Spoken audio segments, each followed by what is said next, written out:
Cheggit.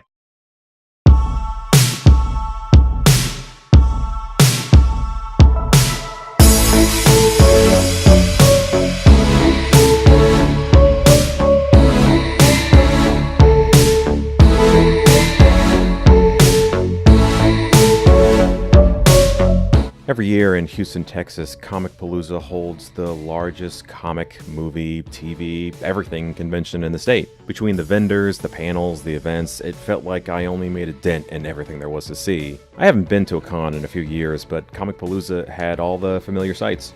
Video games, toys, movies, non-video games, costumes, art, nightmarish visions of unthinkable hellscapes, so let's check it out.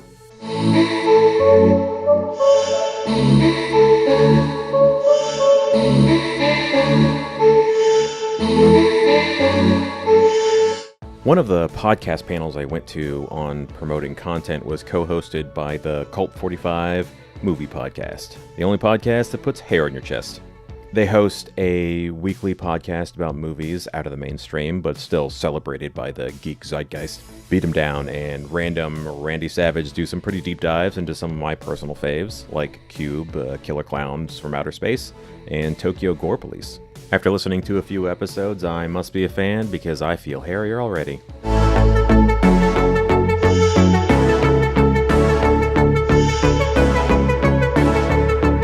Video game developers weren't terribly common at Comicpalooza, but I did find one that caught my eye from solo indie developer Chris Davis. My brain has a real sweet tooth for pixel art, and Davis's Megavolt drew me in like candy. Megavolt wears its Bomberman DNA on its sleeve, with its procedurally generated maze maps and quad-directional explosions to take out enemies and obstacles. Instead of dropping bombs, though, your player slowly charges volts of electricity that destroys walls, robots, and even friendlies in its wake. The longer you charge, the slower you walk, but the longer your bolts will fire. Each level's objective is to find the hidden portal exit inside one of the destructible walls. In addition to exits, you'll also find power-ups that mix up the rules a bit. They might let you walk through walls or over pits, and even one ability that mirrors a more traditional Bomberman by dropping bombs that shoot out the charged megavolts. It's still early in development, but I think it's already nailing that 8-bit retro arcade aesthetic. It honestly feels like a forgotten arcade emulation, especially with its fun, colorful pixel art and drop-in, drop-out co-op, and even emulates the little coin inserts for continues. In short, it's shaping up to be a solid arcade Bomberman with a twist, and it's free to download on itch.io.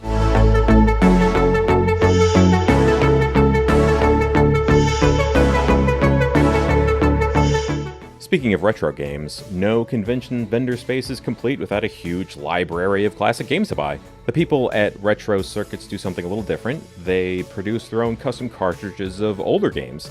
And more impressively to me, they have custom compilations of games and even fan translations of games from Japan that were never officially released in the West. I ended up buying a Final Fantasy collection and the original Star Ocean. Final Fantasy collection groups Final Fantasies 4, 5, 6, Mystic Quest, and Final Fantasy VI, Eternal Crystals. 4, 5, 6, and Mystic Quest are all fan translations of the original Japanese, while Eternal Crystals is actually a ROM hack of the original Final Fantasy VI, created by Metroid Quest, who've done a few of these ROM hacks in the past. It's a bit of a Final Fantasy VI remix, with new characters, abilities, music, and even a whole new storyline. There are tons of changes and additions that are just too numerous to list here, but I totally recommend it. It's really good, and it's a real fun, nostalgic way to see an old favorite with a new coat of paint. For me, the real prize was Star Ocean. I've always wanted to play it, and it has a really interesting legacy. Released in 1996, exclusively in Japan, it featured some of the most advanced graphical fidelity ever seen on the Super Nintendo. It even had some limited voice acting, revolutionary at the time. Our ship has completed its mission of deep space investigation right on schedule. Now we're headed home. The data was so large that the developers had to build a special compression chip in the cartridge to store it all.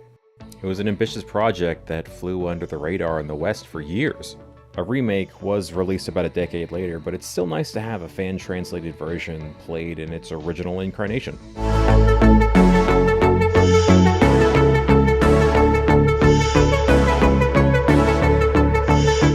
Comicpalooza 2019 celebrated its 11th year as the biggest comic convention in Texas. It's a little bit of everything and a lot of the best things.